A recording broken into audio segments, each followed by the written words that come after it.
Olá, queridos irmãos. Mais uma vez estamos aqui para dar continuidade aos nossos estudos no livro de Gênesis. Hoje, em especial, vamos falar um pouco sobre a saída de Noé da arca e quando Noé levanta um altar ao Senhor. Para nossa reflexão, vamos estar lendo os versículos de número 13 do capítulo de número 8 até o 19 inicialmente. Livro de Gênesis, capítulo 8, versículo de número 13 até o versículo de número 19. Sucedeu que no primeiro dia do primeiro mês do ano 601, as águas se secaram sobre a terra. Então Noé removeu a cobertura da arca e olhou, e eis que o solo estava enxuto. Aos 27 dias do segundo mês, a terra estava seca. Então disse Deus a Noé: sai da arca e contigo tua mulher, teus filhos e as suas mulheres e teus filhos. Os animais que estavam contigo de toda a carne, tanto aves como gado e todo réptil que rasteja sobre a terra. Faze sair a todos, para que povoem a terra e sejam fecundos e nela se multipliquem. Saiu, pois, Noé com seus filhos, a sua mulher e as suas mulheres, e as mulheres dos seus filhos. E também saíram da arca todos os animais, todos os répteis, todas as aves e tudo que se move sobre a terra, segundo as suas famílias. Meus irmãos, nós temos aqui o final do derramamento do juízo e da ira de Deus sobre a terra por conta do pecado daquela humanidade nos tempos de Noé. Até agora nós vimos um pouquinho sobre aquilo que estava acontecendo antes desses dias. Como a maldade humana surgiu sobre a terra, como ela foi se multiplicando cada vez mais por meio dos cainitas. Nós vimos como os filhos de Deus se misturaram com as filhas dos homens e o pecado foi cada vez se intensificando sobre a terra. Porém, um justo da linhagem de Sete foi aquele onde Deus encontrou graça, ou foi aquele que foi encontrado com graça, foi aquele que era justo, íntegro e caminhava com Deus. Por meio desse homem, Deus decide então restaurar toda a terra. E aqui nós continuamos nesse texto com alguns paralelos que nós estamos sempre fazendo entre a criação do mundo e a reconstrução de todo o mundo. Coisas interessantes que nós podemos pegar para nós ainda, aqui nesses momentos onde nós lemos sobre a vida de Noé, logo após o dilúvio. Algumas características de Noé que servem como exemplo para nós, que servem como testemunho, de tal forma que o nome de Noé é destacado na galeria da fé, lá no livro de Hebreus. Esse testemunho e esse modo de Noé se comportar diante de Deus é mais uma vez retratado aqui. Uma coisa interessante que acontece nessa primeira parte do nosso estudo hoje é a continuidade de Noé na sua obediência diante de Deus. Contando todas as datas presentes no capítulo 7 e 8, nós chegamos à conclusão que Noé ficou dentro da arca por cerca de 1 ano. Eu queria que você parasse para meditar um pouco e imaginasse como estaria a expectativa de Noé após todo esse período, comendo ali das reservas que o Senhor mandou que ele viesse guardar, se reunido ali com a sua família, debaixo, tomando pouco sol, vamos dizer assim, tendo quase nenhuma iluminação ali dentro, poucas fissuras que tinham talvez naquela arca, uma pequena janela por cima que eles podiam de vez em quando tirar a cabeça fora e respirar. Agora está Noé, vendo que as águas tinham se baixado. Depois de ter soltado as pombas, ele vê que elas não voltam mais. E uma que voltou, agora voltou com um gramo, com um pequeno pedaço de oliveira no seu bico.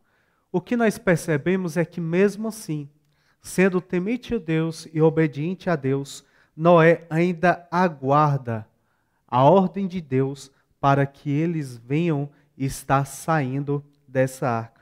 Veja só, mais uma vez comigo, que ele permaneceu ali e após algum tempo, quando as águas começaram a se baixar, quando se percebe que a terra estava seca, então no versículo 15, disse Deus a Noé, Deus dá a, a, a permissão para que eles venham sair da arca.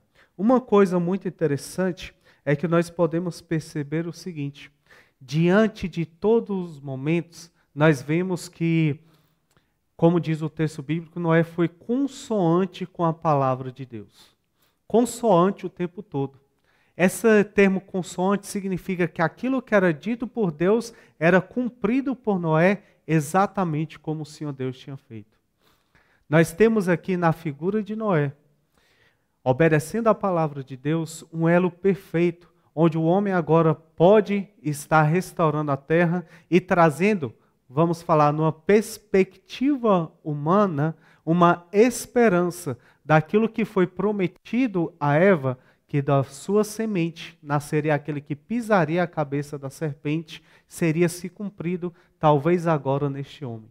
Só que nós vamos perceber, um pouco mais à frente, que mesmo esse Noé, que mesmo esse homem que falhou, que foi fiel em tudo aqui durante o dilúvio, ele vai falhar diante de Deus e isso tem uma explicação para nós. Segunda coisa que nós precisamos nos atentar. Imagine agora o temor de Noé diante de Deus. Quando nós falamos de dilúvio, nós não estamos falando somente de uma chuva que caiu sobre a terra. Nós estamos falando do derramamento da ira de Deus sobre toda a terra.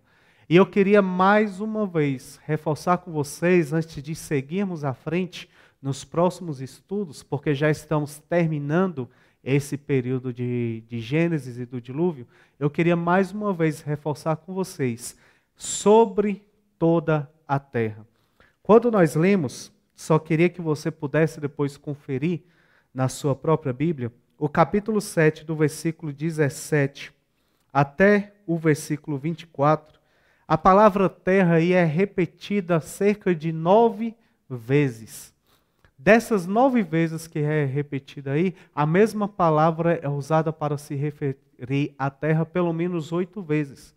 No sentido de que ali não é somente um homem narrando a história, vamos colocar assim, mas é a própria voz de Deus falando a Moisés quando ele está escrevendo, que foi assim que Deus disse a Noé. O que eu estou querendo dizer com isso? O capítulo 7, quando Deus está falando sobre o que ele faria com a terra, é a voz de Deus como um oráculo, como uma profecia vindo sobre Noé, dizendo o que ele iria fazer. E o próprio Deus repete cerca de 9 vezes o que ele faria sobre a terra. Acabaria com todos os animais, com toda a alma vivente, com todos os homens sobre a terra. Então é ali a própria profecia divina. Vamos usar esse termo profecia no lugar de oráculo, porque é mais comum entre a gente. A própria profecia divina, a própria voz de Deus deu dizendo que o dilúvio seria sobre toda a terra. Portanto, meus irmãos, não há como nós defendermos biblicamente a ideia de que o dilúvio não foi global. Não há possibilidade de nós olharmos para as Sagradas Escrituras, vemos os textos de Gênesis, ver o testemunho de Pedro, ver o testemunho de Jesus Cristo e tratar o dilúvio como se tivesse sido algo localizado. Este Noé, que sobreviveu a essa catástrofe global dentro da arca, agora sai da arca após ter sido obediente a Deus, junto com a sua família, em tudo que o Senhor Deus tinha feito. Exemplo de fé, exemplo de piedade, e agora um homem, com certeza ainda com mais temor a Deus, percebendo quão grande é o poder desse Deus para agir sobre todo o universo. E é nessa saída, quando ele sai e sai com esses animais que obedecem à voz do Senhor, que ele agora vai tomar uma decisão muito importante, que é o que nós vamos ler agora a partir do versículo de número 20. Gênesis capítulo 8, versículo de número 20, nós temos o seguinte: Levantou Noé um altar ao Senhor, e tomando animais limpos e de aves limpas, ofereceu holocausto sobre o altar.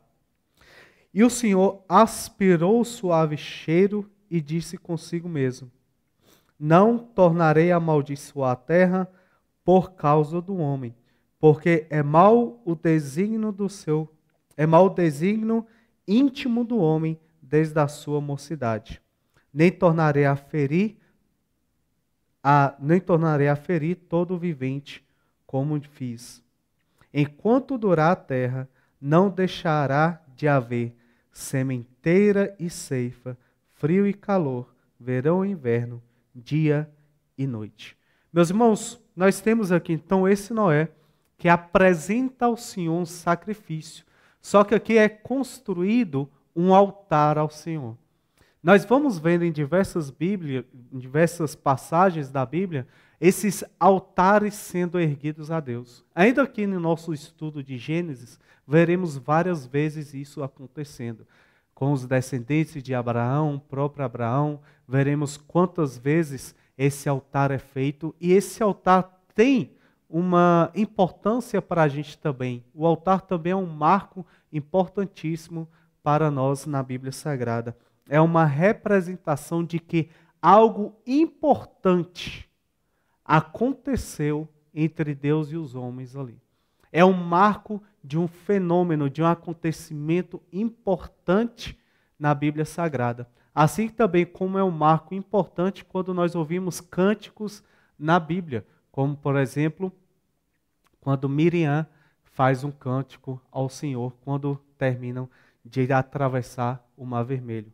O que nós precisamos nos atentar neste texto aqui agora? Algumas coisas podem nos chamar a atenção aqui. Primeiro, é o levantamento desse altar. Lembrando que Noé é daqueles descendentes dos homens, descendentes de Sete, que foram por meio de quem o culto a Deus foi restaurado. Vamos lembrar um pouco mais sobre isso. O último holocausto, o último sacrifício feito a Deus, antes de serem apresentadas as genealogias, tinha sido de Caim e Abel ao Senhor. Após a morte de Abel, não se vê mais na Bíblia sendo citado nenhum tipo de adoração até que chegue Enos, descendente de Sete, onde restaura o culto a Deus, onde restaura a adoração ao Senhor.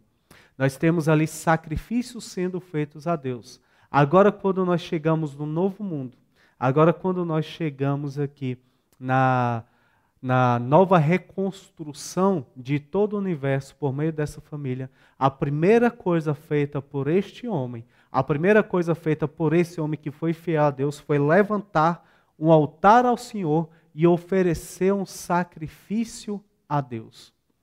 Olha só que coisa interessante. Se você olhar para o que nós falamos sobre Caim e Abel e as ofertas que eles apresentavam, vocês vão ver que Deus rejeitou a oferta de um, aceitou a oferta de outro. Da mesma forma, essa oferta que foi aceita, Deus também aceitou a ofertante. Essa oferta que foi rejeitada, Deus rejeitou também o ofertante, porque a oferta está ligada àquele que oferta. Nós vimos aqui o homem que era justo, íntegro e caminhava com Deus, levantando um altar e apresentando a Deus como sacrifício animais limpos e puros, como é dito aqui, aves limpas, todos aqueles animais limpos, como está no versículo 20, que o Senhor mandou que entrasse na arca. Estes, alguns a mais, 7 de cada. E a resposta de Deus para esse sacrifício e esse altar levantado ao Senhor por Noé é uma resposta positiva. Versículo 21 vai nos dizer o seguinte: e o Senhor aspirou, olha que palavra interessante, o Senhor aspirou o suave cheiro e disse consigo mesmo. Então nós percebemos que Deus recebe essa oferta. Perceba comigo, Deus recebe de bom grado este sacrifício. E após Noé ter feito isso, Deus vai fazer uma aliança, Deus vai fazer um pacto com este Noé só que eu queria lembrar para vocês de algumas coisas aqui muito importantes.